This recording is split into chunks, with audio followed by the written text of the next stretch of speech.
rise up, brothers and sisters, boys and girls, kings and queens, friends, frenemies, and your agents. My name is Brother Marley. This is the Senegambia One channel. I'd like to welcome you back. It's the rainy season has finally got going. We're about a month behind Gambia as far as the rainy season is concerned. So we knew it was coming, just didn't know when. But today is here. Anyway, it's good. It means that the mangoes are getting washed as well. I'll take those down. I wanted to talk about building. I wanted to talk about building in Senegal, building in Gambia, and why is it so bad? Why is it so bad? You know, I was looking at a video from the Black Acres of the Gambia just the other day. Auntie Cynthia was talking about how the lights were not working in the part of the house. What I'm seeing as she's showing the ceiling is these massive wet patches, wet blotches on her ceiling. Now, they've just finished building their house. There's no way that the second rainy season they've had in that house, there's water coming through. That's not normal behavior.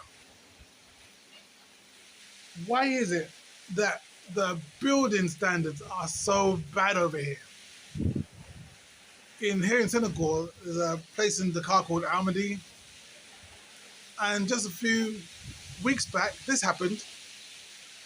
Now, in the restaurant, you will see that there's the wall that we've built, right? The wall that we built the kitchen into. I said to the plumber, I want the piping to be surfaced, to be on the surface. Reason being is that back in the Gambia, pipes have just burst for no reason. We've had some really cheap and nasty building materials being used, and just from water pressure, pipes have bowed and burst. So I'm like, just keep the pipes surface so that if there's any problem, I can get direct access to the pipes. I don't have to break any walls or tiles or anything. They said, yeah, sure, no problem. So they made it all surface until one part of the wall underneath the sink, which isn't tiled, they changed the request to, let's just smash this wall. Let's just take a hammer. What they'll do is they'll take a hammer and they'll break the wall and then insert the pipe into the wall after it's been made. Never asked for that. And the question I'm asking is, what do you think happens to this wall once you remove 6 feet of these blocks in order for you to insert the pipe into the wall? Do you think that strengthens the wall, or do you think that weakens the wall? And why are you purposely weakening your wall? This happened in Gambia. The front of the building is almost still standing. There's problems there, but the whole back of the building is missing. And I'm like, why can't people build in this country? On this continent? Why is building such a problem? Why is building such an issue? Now, I have an answer. I have an idea. I don't have an answer. I have an idea as to what the reason is. So we're going to use that to segue into another subject. And that subject is immigration. You see, since I've been over here in Africa, I've become more in agreement with people in America, like politicians in America and politicians in Europe, saying no to immigration. Before I was more like, this is what happens when you go and decimate the market of another country. You're going to get people from that place who are looking for a better level of living coming to your spot.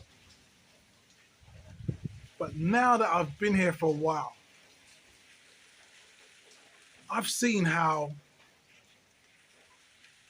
I've seen what happens when people do not invest in their own country and instead go over to England, go over to France, go over to Germany, go over to America and apply their skills there. If you've got the skill to be able to build good housing without um, having porous roofs, without having porous ceilings,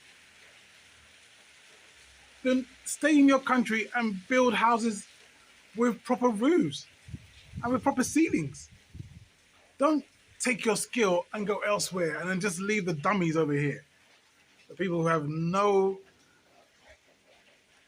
wherewithal, to be a builder that actually builds things that are weatherproof. I mean, it's really, really bad. I saw a sister, K and K Squad, do a video a while ago where she was saying that she wants to go back to America. I'd rather go back to America and deal with the racism in America before I sit here in Africa and deal with the bullshit bribery, the bullshit fraud, the bullshit scams, the bullshit too expensive, the bullshit not having no snacks, the bullshit not having no food, the bullshit electricity, the bullshit hot water, the bullshit, what's that shit called that be coming down? The bullshit animals, it's scorpions outside the house, it's big ass spiders, it's big ass lizards, colorful lizards you ain't never seen before, all in the fucking room with you, sleeping with you, all the bullshit people trying to scam you when you go outside thinking you rich, so they trying to get more money off of you. I'm really trying to wrap my head around this shit. I'm really trying to wrap my head around how are Americans coming to Africa and being happy. Please comment down below. Because for me, I'm ready to go. And I always used to say, if it's up to me, it will be. And I'm going to go out to Africa and make shit happen. No, I don't want to. I want to take my businesses back to America. I want to open up shop back in America, open up my dentist office, and all the stuff that I was going to do out here in America. Steady electricity. And the only time our electricity get cut off is when we don't pay the bill. And we got it so good now, we got prepaid electricity, so if we forget to pay the bill, we put some money on that prepaid thing and it comes right back on in 2 minutes. In less than 2 minutes. This shit right here didn't come on for 14 hours yesterday. I can't deal. I love the people. Don't get me wrong, when I'm outside, I'm having fun. I love the people, but when I come back to reality, when you come back home, home is where the heart is, right? When you come back home, you're supposed to feel comfortable, you're supposed to be happy. I'm not happy. To live in a house where you look outside and all you see is turkeys and ducks and chickens and sheeps and old malnourished cows. And even though it hurts me to say it, she is not lying. She's not even exaggerating. In fact, I would say that she's kind of given a very kind of nice. She's giving you the nice version, because the question is, why do you have lizards in your house? Where are the holes? Why are people building the houses with gaps big enough for a lizard to lizard or a lizard family to move in your yard? And if lizards can move in there, rats can move in there. If rats can move in there, who knows? Snakes can move in there. So she's given a very kind. She's been very kind with how she has complained about living in Ghana. In England they have this thing called a guild. It's oldie worldy. It's from longer clock. And it's like, if you wanted to do anything, you had to be a part of a guild, like a Masons Guild. If you're a builder, if you wanted to work in jewelry, then there's a gold guild, a silversmiths guild, all these different things. And in present day, like in America, everyone has to be licensed. So if you're a plumber, you've got to be a licensed plumber, and you have to be licensed within the state you're in. And if you want to go so that means that if you're a terrible plumber in New Jersey, and you decide, you know what, let me just go and move over to Washington and I'll do it over there. No, you're licensed has to be redone again. So it ensures that you get good work, or at least you know the person has been through enough training in order that the person is capable of good work. They need that over here. They need that over here like really badly, because I had a water pump put into the house. I'm sorry if this is kind of a boring conversation, but I've got to tell you this. You have a pump that will pump water into the house, okay? And before the pump, you have a water tank that holds all the water, and then the water that comes from the mains that will fill up the tank, and then the pump will pump that out super fast into the building, into the house, so that, we've got enough pressure for showers and so on and so forth. When I asked the plumber to come and install that, he didn't know. He said yes, he can do, but he didn't know which goes first. He thought you put a pump to the tank, and then the tank will then somehow miraculously push water into the house. That doesn't even make any sense. He had a flotation device that's inside the tank, and he thought the flotation device is there to stop the water from the mains coming into the tank when it's full. And I said to him, how does the flotation device tell the water to stop? And he said, well, it's electric. Okay, it's electric. But how does the electric tell water to stop going into the tank? Don't you understand? It floats. So when it floats, that's when it will tell it to stop. I don't ask you when, I ask you how. How does it stop the water entering the tank when the tank is full? He said he doesn't know. And you're the plumber? You're the plumber. So what's the point of me using you if I know more than you do? If I can see through your BS, then what's the point of you? You see, I talk about following the stone for a reason, because a lot of people here don't have the wherewithal to complete the jobs that they say they can do. Whole buildings are falling. This is so dangerous. Whole buildings, and I don't mean one singular house. Blocks of apartment blocks falling down. This one is in Nigeria. Hey!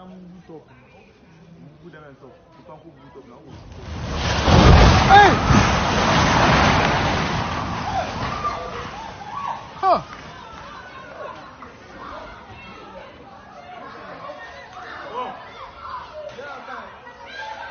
Obi was here. Obi was. Obi was here. Jiwe. Obi was here.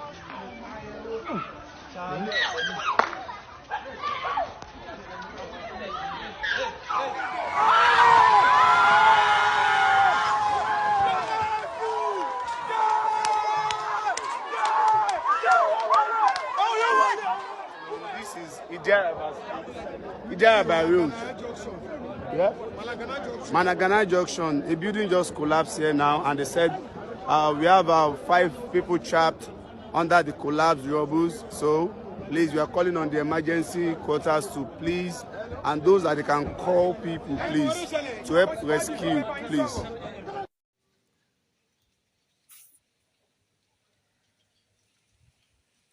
What are we doing, people? Why are we wasting our time, wasting our money, wasting our life force, just trying to find somewhere to live that stands up? That just stands. You know, if you could have somewhere that stands and is weatherproof, like is watertight. Watertight's good. Man can't handle even lizard tight. When you're in your yard and you've got a snake in your house, or you've got a lizard in your house, or you've got a rat in your house, the question is, how are these buildings being built? I've seen the Great Walls and the large sandcastles over in Timbuktu, in Mali.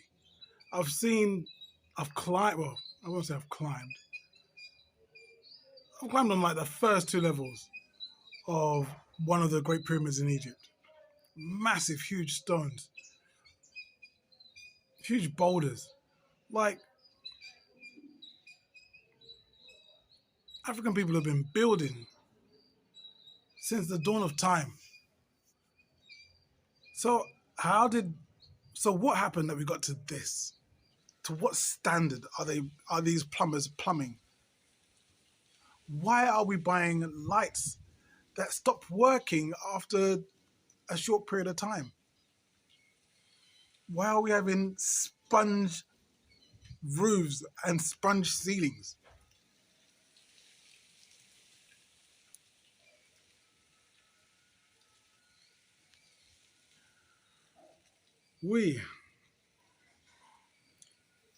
My request, if you are born here on the continent and you're over somewhere in the West, I don't care where, go back to your country, your African country, please, and fix up the place, because right now, what's happening in your country, people are laughing at you, bro. People are laughing at you, sis, because you've just left the dummies to run the asylum.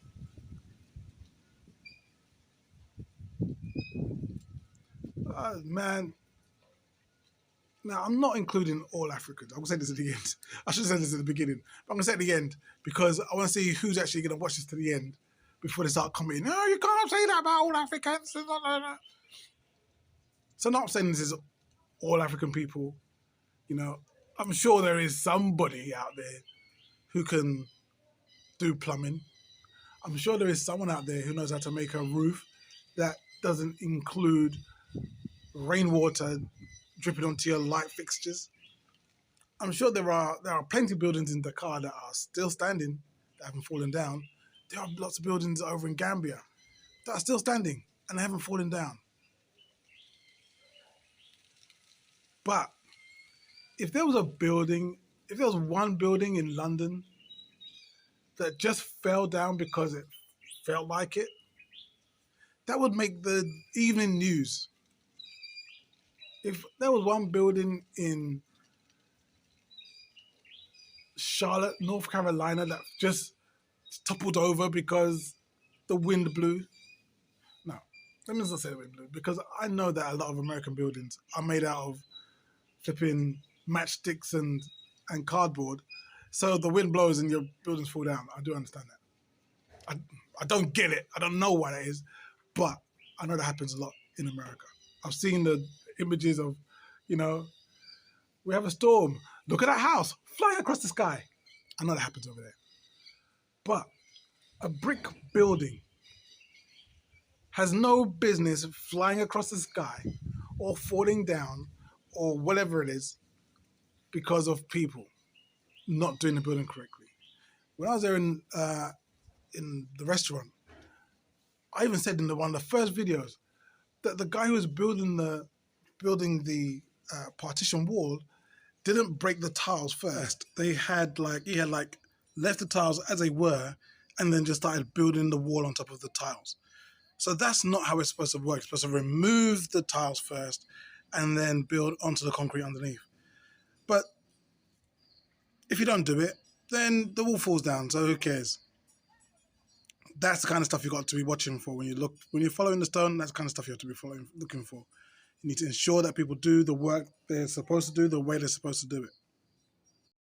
So I promise you, this isn't just me just complaining. This is good information for you to know that if you are coming over here and you need somewhere to live, come during the rainy season so you can see whether your place that you're renting out is waterproof, is weather resistant. Don't come here in the dry season and be like, it's lovely, because it doesn't mean it's going to be lovely in the rainy season. Protect your stuff, protect yourself, and let's get it. This is your brother Marley. Till next time, take care of yourself. Peace.